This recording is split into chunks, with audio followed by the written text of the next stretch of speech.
Amen. Magandang gabi po muli sa ating lahat. Amen. Salamat po sa ating mga memory verses.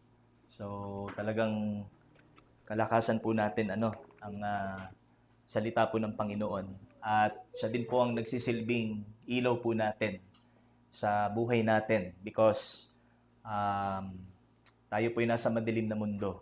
At ang katotohanan po lamang ng Panginoon, ang susi upang matamasan ng tao ang kaliwanagan na matatagpuan sa ating Panginoong Hesus. So, salamat po sa Diyos. Siguro ako na po yung isa pang magpapatotoo. Salamat din sa Panginoon kasi kahapon po ay ako po ay nagdiwang ng birthday. So, salamat po sa Panginoon sa isa pang taon. Ha? Di ba alam? Pinapaalam ko sa inyo lahat. Okay ko. Kahapon po, salamat po sa Panginoon. So, sa akda ng Diyos ay isang panibagong taon muli ang binawas ng Panginoon. At ika nga, pagka naalala po natin ang araw na tayo po isinilang sa mundo, ay sa araw ding ito, pinabatid sa atin ng Diyos ang layunin kung bakit tayo narito. Kaya yung mas meaningful yung ating celebration, yung ating pagdiriwang ng birthday kapag alam natin yung purpose ng buhay natin. Kaya salamat po sa Panginoon sa bibigay niyo sa akin ng kaliwanagan kung ano po yung dahilan sa aking buhay, kung bakit po ako narito. At yun po ay upang maging lingkod niya at paglingkuran siya. So, salamat po sa Panginoon. Sabi nga, maraming taon ng daan at marami din mga pagsubok ang pinagdaanan sa paglilingkod, sa ministry. Pero higit sa lahat, nandun po yung preservation at yung blessing ng Panginoon sa lahat ng bagay, sa lahat ng aspeto. Sa pamilya ko, salamat sa Panginoon, pag-iingat niya, kalusugan, kahit sa mga oras na ito, meron pang mga kaunting karamdaman.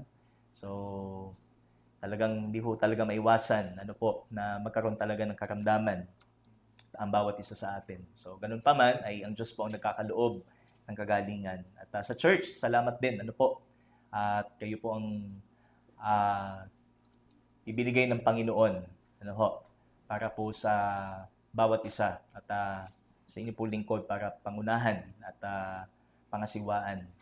At sa mga mahal ko din sa buhay, salamat din sa Panginoon, patuloy na pag-iingat niya at mga ginamit ng Panginoon para sa inyo pong lingkod. Kaya sa lahat ng bagay, sa lahat ng pangyayari, ay akin pong ibinabalik ang pasasalamat sa Diyos. At kagabi din, salamat sa inyo pong pagpunta dito po sa church para makiisa po sa celebration. Salamat po sa Panginoon, sa inyong buhay, sa inyong mga panalangin. Salamat po sa inyong concern, salamat po sa inyong pag-ibig, salamat po sa inyong pag-abot sa inyo pong lingkod. At sa mga kapwa ko po pastors, salamat din sa inyo pong buhay na talagang ginagamit po kayo para po sa gawaing ito. Kaya sa Diyos po ang lahat ng papuri at pasasalamat. Okay, so salamat po mga kapatid at dadako na po tayo sa ating exhortation. Salamat din po sa Panginoon sa panibagong pagkakataon po na makapaghatid ng kanyang pong salita.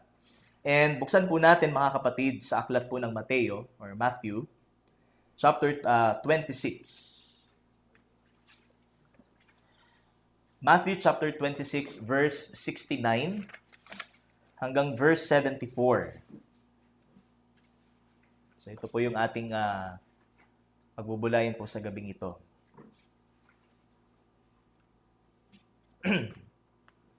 Okay, basahin ko po at tingnan po natin sa ating mga Biblia. Matthew 26:69 to 74. Now Peter was sitting outside in the courtyard, and a servant girl came up to him and said, "You also were with Jesus the Galilean."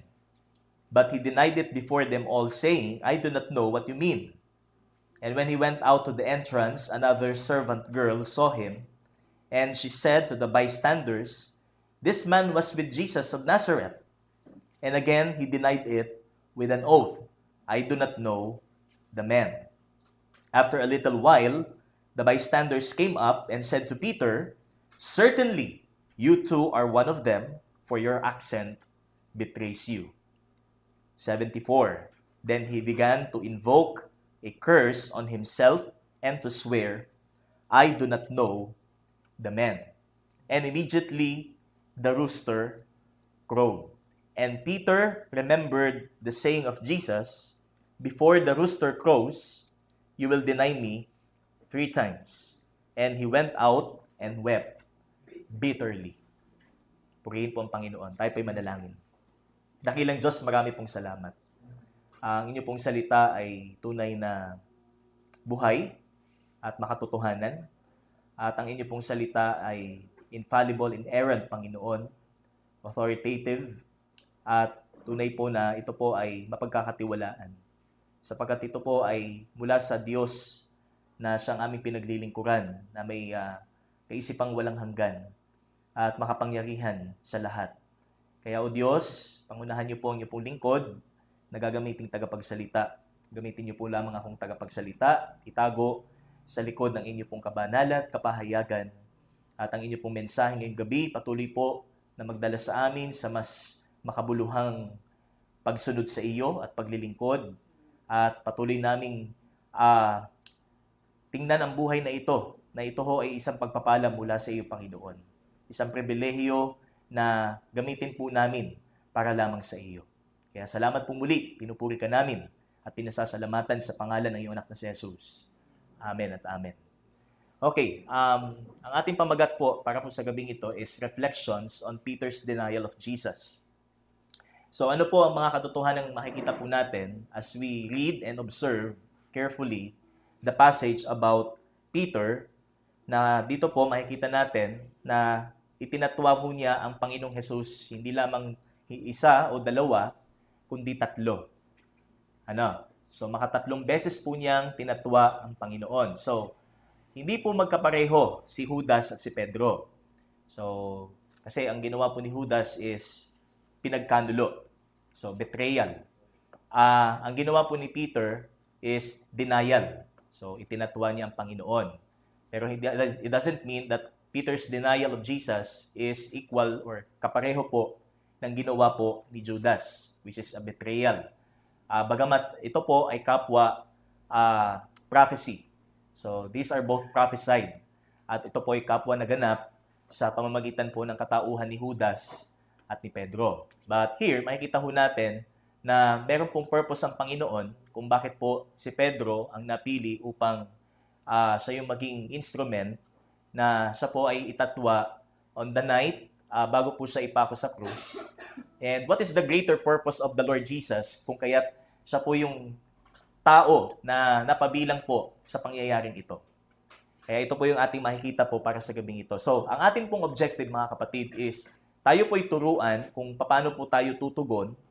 So, to teach us how to respond when an ordeal becomes a reality. Ibig sabihin, kapag dumating na yung isang mabigat na pangyayari sa atin, sa ating pananampalataya, and to keep consistent with our mission for the sake of Christ.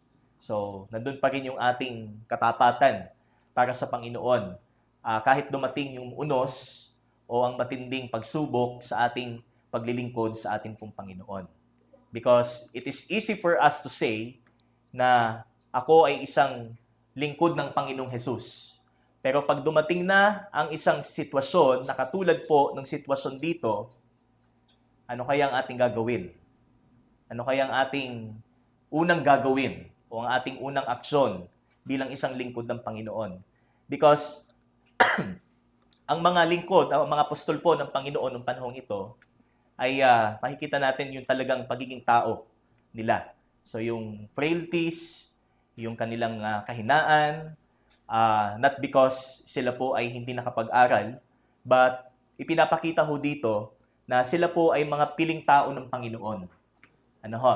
Kaya sa atin, makikita natin na hindi ho tayo dapat mag-rely sa ating sarili when it comes sa ating paglilingkod sa Diyos. So hindi po ibig sabihin na pag tinawag ka ng Panginoon, kumpiyansa ka na sa sarili mo. Dahil may nakita sa iyo ang Panginoon, kaya ka tinawag, kaya ka idiligtas. Di ba? Pero para sa ating mga Kristiyano po, hindi po ito ang tamang kaisipan.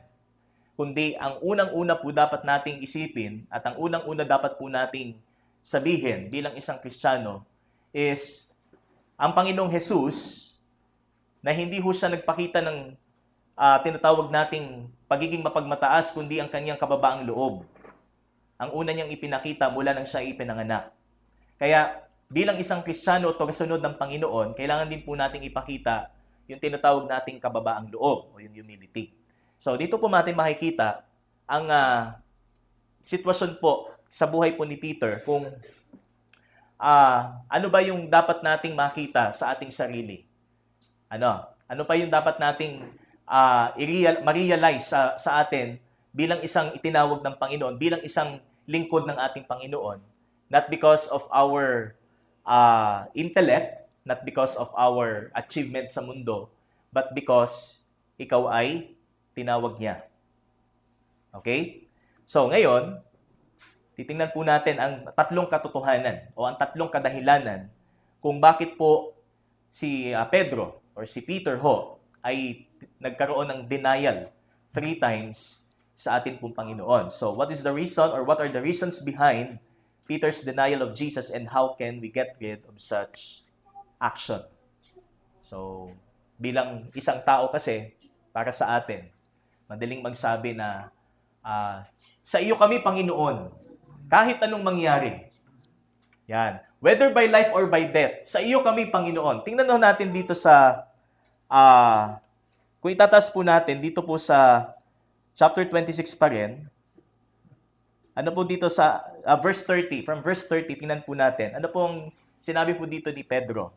And when they had sung a hymn, they went out to the Mount of Olives. Then Jesus said to them, you will all fall away because of me this night.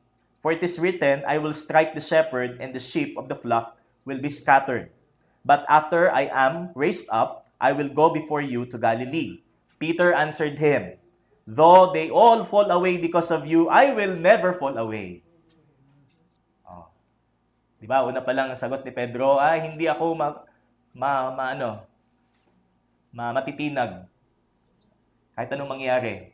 Kahit sinabi ng kasulatan, I will strike the shepherd and the sheep of the flock will be scattered. So sinalungat po ni Apostol Pedro, ang sabi niya, I will never fall away. Jesus said to him, truly I tell you, this very night before the rooster crows, you will deny me 3 times. Ito agad ang sagot ng Panginoon sa kanya. Dahil sa iyong pagiging kumpiyansa sa sarili mo, na walang mangyayari sa iyo, kahit may sinabi ako na may mangyayari, anong sabi ng Panginoon? 3 beses mo kong itatatwa pagkatapos tumilaok ang manok. Ano po sabi niya? Peter said to him, even if I must die with you, I will not deny you. Talagang proud na proud si Peter sa kanyang sarili na hindi niya itatatwa ang Panginoon. Kahit sinabi ng Panginoon, itatatwa siya 3 beses. At nangyari nga dito po sa ating passage. Di ba? So, bilang isang tao, madali tayong mabulag ng ating kakayanan. Madali tayong mabulag ng ating allegiance sa pinaglilingkuran natin. So, katulad kahapon, di ba, sa TV, napanood naman po natin, every year po yan. Yun pong traslasyon. So, sa tao, madali siyang magpakita ng kanyang debosyon, ng kanyang panata, ng kanyang paggalang, ng kanyang loyalty. Pero madali din sa isang tao na itatwa niya kung sino ang kanyang sinasamba o ang kanyang object of faith. Sapagkat siya ay isang makasalanan. Di ba? Kaya hindi ho talaga natin mapagkakatiwalaan ang ating mga sarili sa bahagi ng paglilingkod natin sa Diyos. Sa kung paano po natin ipakita ang ating faithfulness, ang ating debosyon. Pero kung titingnan po natin mabuti, sa katauhan po ni Apostol Pedro, madali rin sa kanya na iwan at abandonahin ang kanyang Panginoon. Kaya mga kapatid, ito po ang maging realization po natin dito po sa ating pag-aaralan. So meron pong 3 reasons kung bakit po tinatwa ni Pedro ang Panginoon. And first, makikita po natin is the confined fallenness. So the confined fallenness is the first. Why? Bakit po tinatwa ni Pedro ang Panginoon? So when we say confined fallenness, ito pa rin yung nakakulong na fallen you or fallen us sa atin. So kung titingnan po natin mabuti ang passage, si Pedro po, verbally, tinatwa niya ang Panginoon 3 beses, but it doesn't mean na 3 beses niya tinatwa ang Panginoon because before he spoke, his denial, ano po ang kanyang ginawa? Hindi ho siya sumama sa Panginoon. Di ba? Hindi siya sumama sa Panginoon doon sa trial, doon sa paglilitis. Dumistansa siya para hindi siya makilala, para hindi siya madamay. Kumbaga, makikita natin, doon pa lang makikita na natin yung denial ni Apostol Pedro sa Panginoon. Kaya, kung tutusin po, Peter's denial was not actually 3 but 4 times. First, his denial was private. Because sabi nga, inihiwalay niya ang kanyang sarili sa Panginoon. First, para hindi siya madamay sa gagawin nila sa Panginoon. Doon sa gagawin ng mga religious groups, di ba? So, alam na ni Pedro na life-threatening ito. Kaya, hindi siya lumapit. Dumistansya siya. Bagamat nandun siya. Pero hindi po katulad ng ibang apostol na sila po ay talagang lumayo. Ano po? Kasi pinahintulutan po ng Panginoon ito mangyari. Pero si Pedro po, so bagamat nandun pa rin siya sa eksena, pero hindi ho siya talaga katabi ng Panginoong Jesus. So doon pa lang makikita na natin yung action ni Pedro na talagang there's something wrong sa kanyang paglilingkod sa Panginoon. Kaya mga kapatid, masasabi ba nating sa lahat ng pagkakataon, tayo ba'y nasa Panginoon? O tayo ba'y malapit sa Panginoon? O baka sa sitwasyon natin ngayon, katulad tayo ni Pedro na dumistansya. Dahil ang sitwasyon ay hindi na maganda at tila bagay mapanganib. Dahil siya'y isang Kristiyano. Dahil siya'y isang lingkod ng Diyos.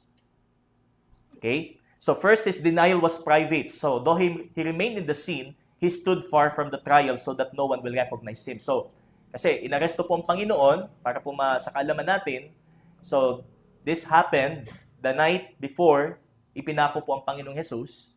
So inaresto po siya sa Gethsemane and dinala po siya kay Annas. So si Annas po ay father-in-law ni Caiaphas. Si Caiaphas po ang high priest nung panahon na ito. Si Annas po ang dating high priest. Pero ang mas prefer kasi ng mga Hudyo noon, mga time na yon, ay si Annas. Kasi mas malaki yung influence ni Annas. Kaya doon sa unang dinala. But later, ang sabi ni Annas kay Caiaphas. Ano po? Kaya sabi dito, his denial was private. So, pangalawang trial ng Panginoon, so dinala siya kay Caiaphas. At doon na nga po naganap ang paglilitis at tinanong siya about sa kanyang kasalanan o doon sa accusation na siya isang blasphemous person because sinasabi niya na siya ang Kristo, ang anak ng Diyos. Where he said, dito po sa taas na bahagi ng ating pong passage, in verse 65 or 64, okay, sabi dito, Jesus said to him, "You have said so, but I tell you from now on, you will see the Son of Man seated at the right hand of power and coming on the clouds of heaven." Then the high priest tore his robes and said, "He has uttered blasphemy. What further witnesses do we need? You have now heard his blasphemy. What is your judgment?" They answered, "He deserves death." So ito yung nangyayari sa loob. Samantalang si Pedro nandun sa labas, sa courtyard. Nagpapainit. Kasi malamig nung panahon na yon. At nung nasa loob na siya ng courtyard, sabi doon, habang nasa loob siya ng courtyard, napansin siya ng isang babae at agad siyang tinanong dito po sa verse 69. A servant girl came up to him and said, "You also were with Jesus the Galilean." But he denied it before them all, saying, "I do not know what you mean." So, first, his denial was private. Dumistansya siya sa Panginoon. Pangalawa, his denial became public. So, naging public yung kanyang profession ng kanyang pagtatwa sa Panginoon. Sapagkat, sabi niya, I do not know what you mean. Hindi ko alam kung ano yung sinasabi mo. Hindi ko kilala ang tinutukoy mong Jesus. Actually, mga kapatid, itong tatlong ito is progressive in a negative sense. Okay? Sapagkat makikita natin, mula sa pagiging pribado, naging public, and then, dito po sa verse 71, and when he went out to the entrance, another servant girl saw him, and she said to the bystanders, this man was with Jesus of Nazareth. Nagkaroon na ng commotion. Napukaw na yung atensyon ng mga nandoon. Oo nga, kasama nga yan ng Jesus ng Nazareth. Ano nangyari? Sabi dito, sabi ni Peter, and again, he denied it with an oath, I do not know the man. For the second time, he denied the Lord Jesus Christ. So he reinforced his denial with a pledge. Talagang siya'y nangako pa. Nag-pledge pa siya na talagang hindi siya kasama ng Panginoon. Bagamat nakilala na siya sa pangalawang pagkakataon. At hindi pa po natapos dito because verse 73, after a little while, the bystanders came up and said to Peter, certainly, sigurado kami, you too are one of them, for your accent betrays you. So nakilala siya dahil sa kanyang punto. Ang punto ni Pedro ay Galilean. Okay? So meron tayong accent dito eh. Quezon yan. Di ba? May E ang salita, lahat ay may E. Di ba?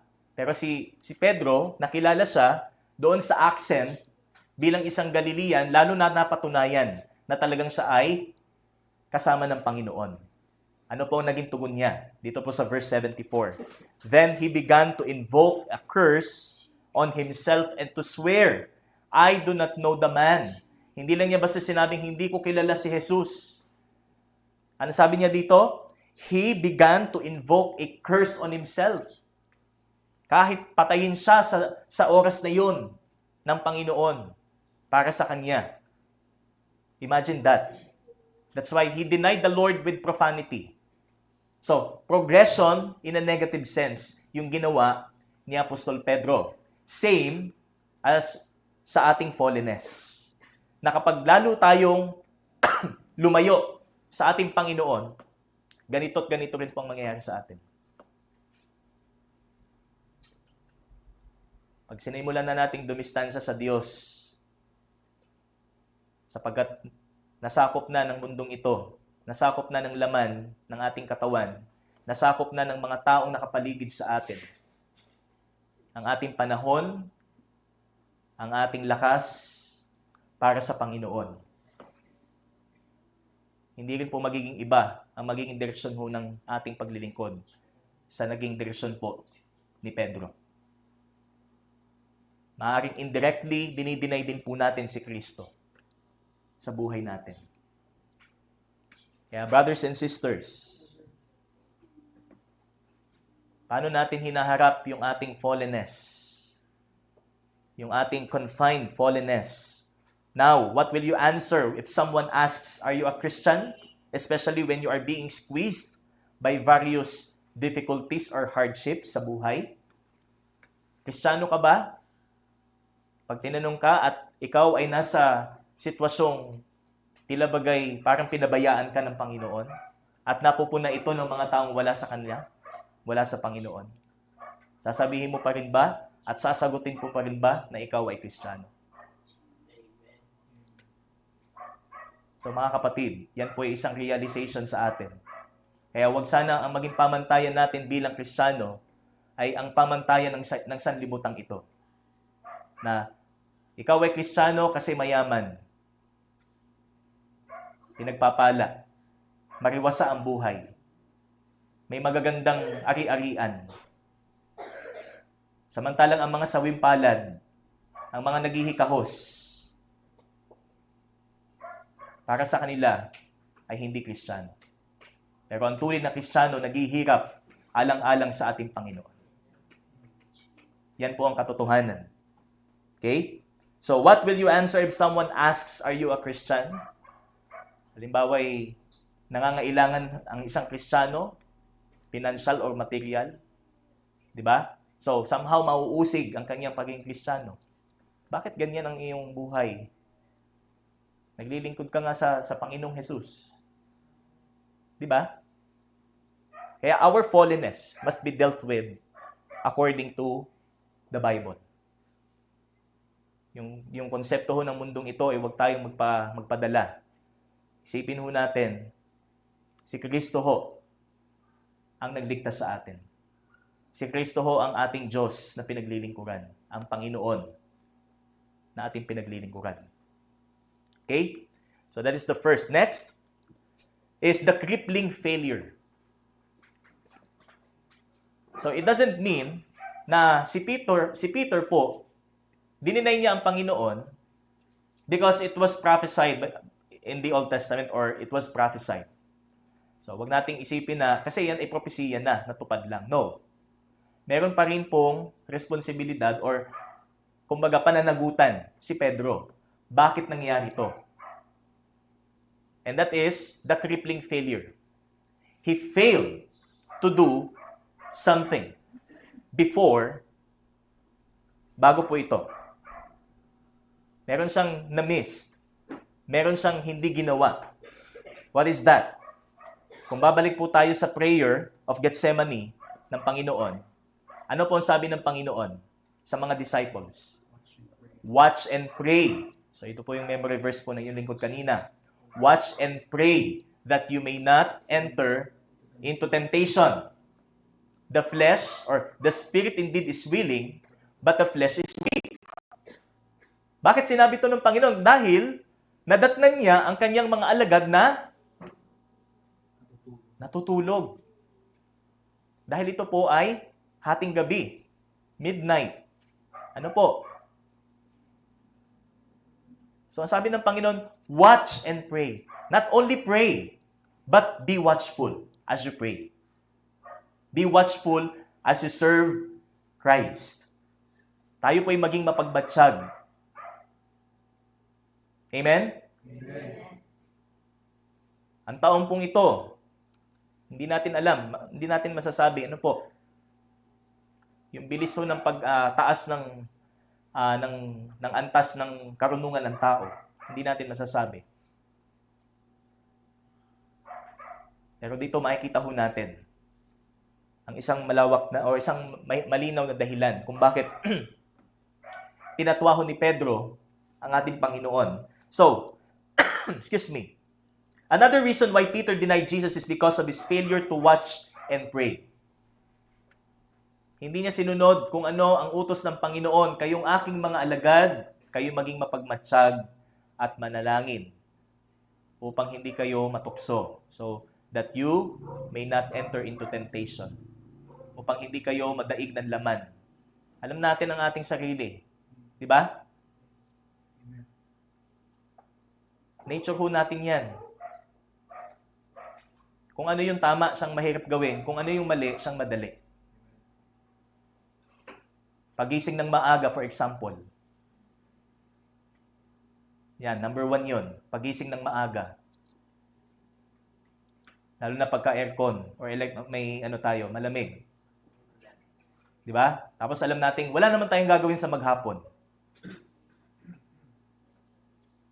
Okay lang magpatanghali. Yan. Okay lang magpatanghali. Pero ang dami mo nang na-miss na opportunity, na time. Di ba? So, yun po mga kapatid. Sabi dito, our inadequacy in being watchful and prayerful will lead us to indirectly deny Jesus. Pwede nating sabihin, hindi ko naman sinasabing tinatatwa ko ang Panginoon kasi si Pedro tinatwa niya verbally. Pero practically, maaaring tinatatwa natin ang Panginoon dahil sa ating sariling kapabayaan. Sa kawalan po natin ng disiplina, sa kawalan po natin ng diligence para sundin ang ating Panginoon.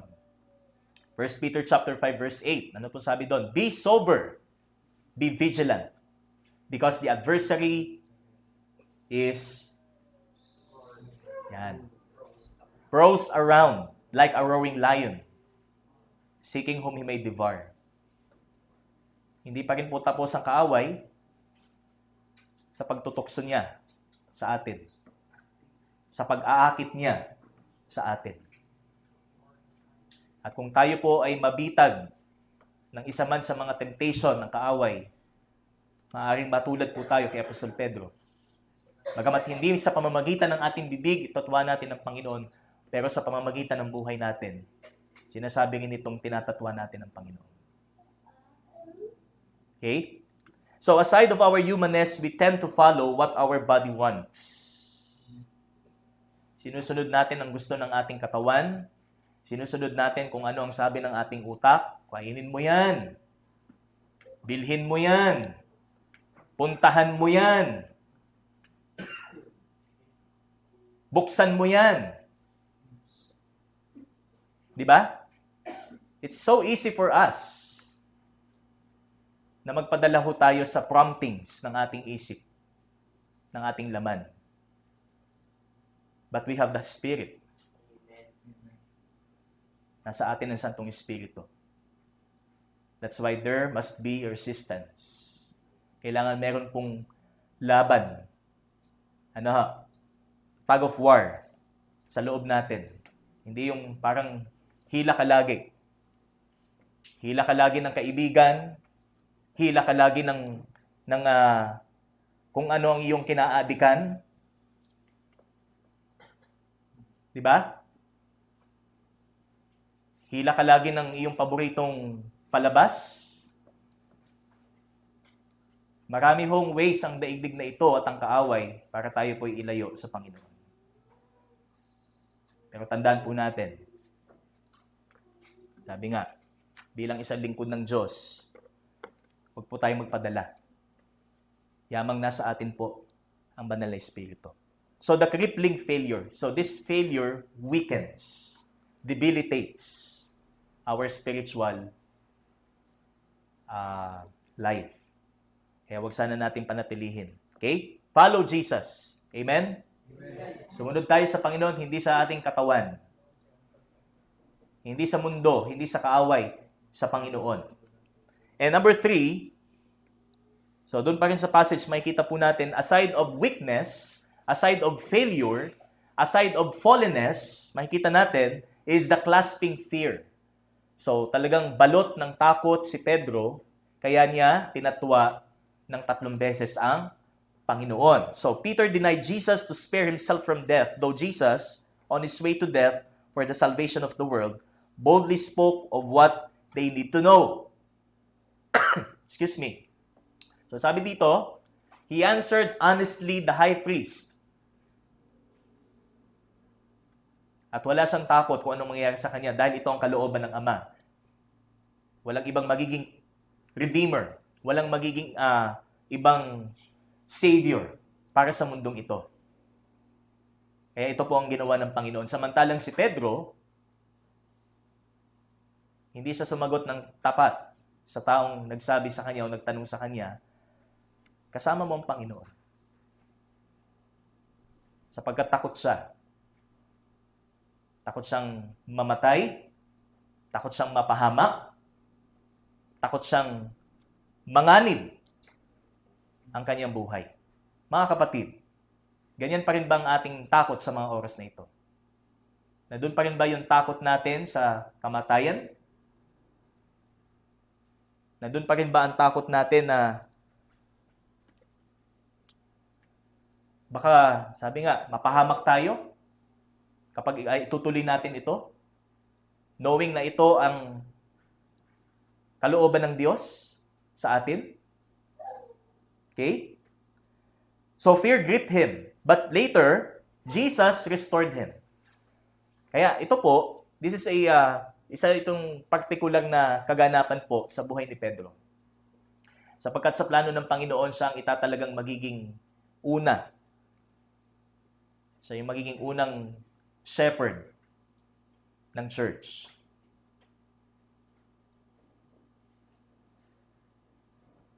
Kaya nagkaroon pa rin ng tinatawag nating restoration. Nung muling nabuhay ang Panginoon. John chapter 21. That's why the Lord asked him 3 times, "Do you love me?"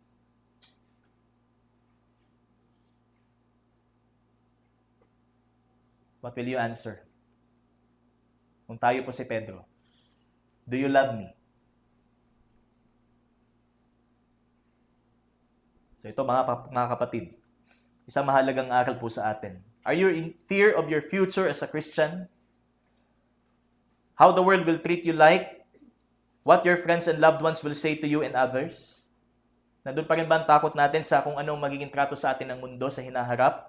Sa kung anong sasabihin sa atin ng ating mga kaibigan at mga mahal sa buhay? Yamang sinasabi nating tayo ay sa Panginoon. Be reminded of this verse. Hebrews chapter 10 verse 31. It is a fearful thing to fall into the hands of the living God. It is more fearful for us Christians para doon sa mga tao na wala pa sa Panginoon. Mas katakutan natin ang mangyayari sa mga taong wala sa Panginoon kaysa yung katakutan natin yung magiging hinaharap natin bilang isang lingkod ng Diyos. Amen? Ang isipin natin yung mangyayari sa mga taong ito. Kaya sa ginawa po ng Panginoon, andun yung kanyang confidence. At sa confidence na yon, nag-cost ito ng kanyang buhay. Si Pedro, hindi siya sumagot ng tama at hindi siya nagpakatotoo sapagkat alam niyang mamamatay siya. Pero nandun pa rin ang pag-abot ng Panginoon sa kanya. Hinango pa rin siya at itinalagang muli bilang kanyang lingkod. Napakabuti ng Panginoon. How gracious our Lord is. Kaya huwag sanang sa pagdapaho natin o sa pagkadapaho natin o sa pagkakamali natin, sasabihin na natin ayaw na natin. Ang Diyos na pinaglilingkuran natin ay Diyos na nagsusustain. Diyos na nag-preserve sa atin from the very beginning ng ating buhay. Kaya mga kapatid, ang ating fallenness must be replaced with faithfulness. Palitan natin ng katapatan ang ating fallenness, our failure with obedience, yung ating kabiguan at kawalan ng disiplinang sumunod sa Kanya, palitan natin ng obedience, and our fear with faith, trust. Ang ating takot, palitan natin ng pagtitiwala, kumpiyansa sa ating Panginoon. Okay?